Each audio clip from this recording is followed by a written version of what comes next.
आप भी multiple IV line से परेशान हैं तो रुकिए, एक छोटा सा डिवाइस जो कि इस प्रॉब्लम को सॉल्व कर सकता है, जिसे बोलते हैं 3-वे डिवाइस। ये इस तरीके का एक डिवाइस रहता है जिसमें इस तरीके का कंट्रोल सिस्टम रहता है। इसमें जो ब्लंट वाला पोर्शन है, इसका मतलब है ये इस तरफ से क्लोज है, और जो इस तरीके से नोब वाला पोर्शन रहता है इस तरीके से ओपन है। अब राइट नाउ ये तीनों तरीके से ओपन है। ये वाला जो वाइट पोर्शन रहता है, जो वाइट ये कैप लगी है, ये पेशेंट की आईवी लाइन से कनेक्ट होती है।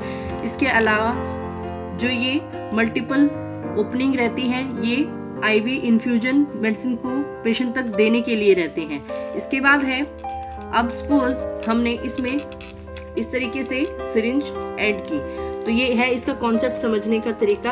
ये इस तरीके दोनों तरीके से हमें इसमें नीडल कनेक्ट करनी है।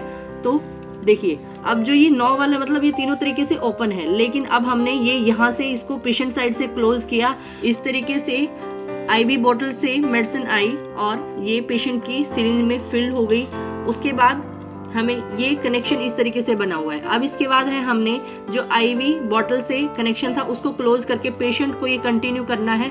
तो इस तरीके से पेशेंट से कनेक्ट होगा और जो सिरिंज है वो वर्क करती है। इस तरीके से ये जो 3-वे है, मतलब क्या है कि 3 रास्ते, जिसमें से एक चौथा जो रास्ता रहता है वो क्लोज रहता है, तो ये 3-वे इसीलिए इसको बोला जाता है।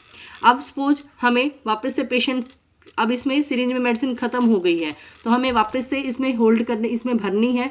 तो वापस से हमें पेशेंट साइड से इसको ब्लॉक करना है, वापस से हमें सिरिंज को लोड करना है। तो हमें पेशेंट की जो इन्फ्यूजन जो बॉटल है वहाँ से इस तरीके से मेडिसिन लेनी है, पेशेंट साइड से क्लोज रखना है और इस तरीके से सिरिंज को लोड करके फिर ये जो हमारी आईवी बॉटल से कनेक्शन था उसको क्लोज करके पेशेंट के साथ कनेक्शन को ओपन करना है, और इस तरीके से इन्फ्यूजन पंप के थ्रू ये सिरिंज से मेडिसिन स्लोली पेशेंट को जाती रहेगी।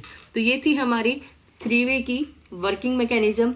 वीडियो अगर पसंद आई हो तो वीडियो को लाइक, शेयर एंड चैनल को सब्सक्राइब करना मत भूलिए। मिलते हैं ऐसे इंटरेस्टिंग वीडियोस के साथ। Thank you.